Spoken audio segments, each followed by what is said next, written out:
I have wanted to talk about medium ships for quite a while now, but they never convinced me in fleet battle situations as much as I would have liked.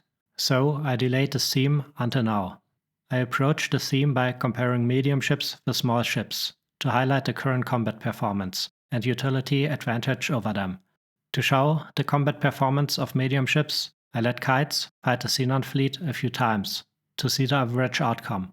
And afterwards, I replaced a certain amount of kites with a medium ship, which has the equivalent value as the switched out kites.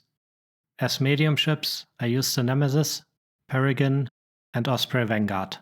The Osprey I will cover in another context, but it showed the same performance as the other two ships. The used Xenon fleet was composed of 2 Ps and 16 Ms, and was created by the mod cheat menu.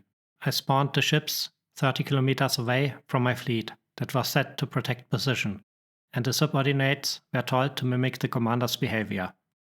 I did the test in the beta version, because they fixed that fleets passed on correctly to subordinates who mimic their commander, so I don't have to fight with the current problem of the live version, where fleets start to idle while they get shot because the fleet commander was destroyed.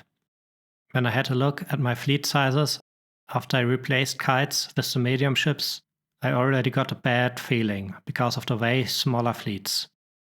I mean, as long as the ship's views perform good enough, the fleet size shouldn't be the problem. But since I compared some combat-relevant properties of medium ships with the kite beforehand, I already knew the outcome would be worse. So what are the numbers I looked at? First, I looked at the price.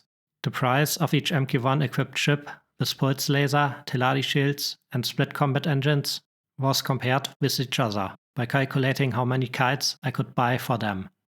Furthermore, I checked how many times the burst damage output of different medium ships is higher than that of the kite.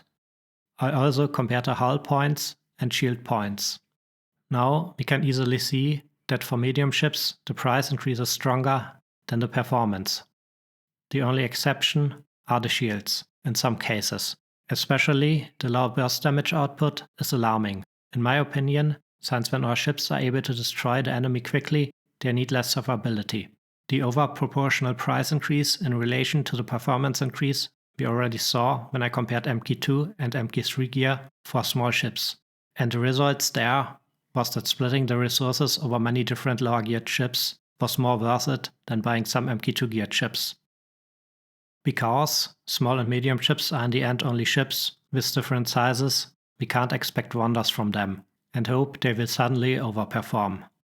To further sharpen the comparison, I will quickly show that we can't even buy a single Gian for 20 kites. And the same problem counts for the Cobra, while one katana costs only a little less. I think at this point it should be clear how overpriced medium ships are, because we can never expect that a single corvette can take on the opposing test fleet of 2 Ps and 16 Ms, as the 20 kites do. Now that I talked about the problems I see with medium ships, I quickly want to show my tests so we can see if their combat performance is really that bad as predicted. My results show that the 20 kites were able to win 5 out of 6 times, while the fleet where I mixed in a medium ship had no chance at all and lost every time. Therefore, from my experience and numbers, I clearly can't recommend the use of medium ships in fleets that are supposed to brawl the enemy. Besides the bad combat performance, medium ships can carry twice as much consumables, and some of them are pretty fast, especially the katana. The speed makes them useful in situations where we must catch a single ship fast, and we aren't at risk of losing the ship. The big advantage of frigates is that they can carry drones.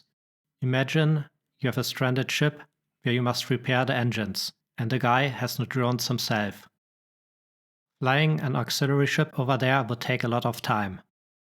Luckily, we can just quickly deliver repair drones with our frigates and get the ship back running.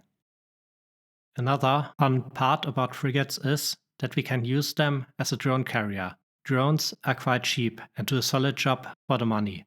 The only thing we must do is to set the defense drones to escort the ship, and they will attack everything that threatens our frigate. Here it is important that we use escort, otherwise the drones will dock and our swarm will disappear.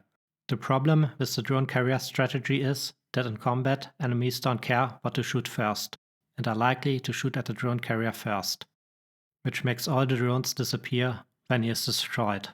So far, I don't have the experience to say in which cases this strategy can be valuable, but I think it's a fun one.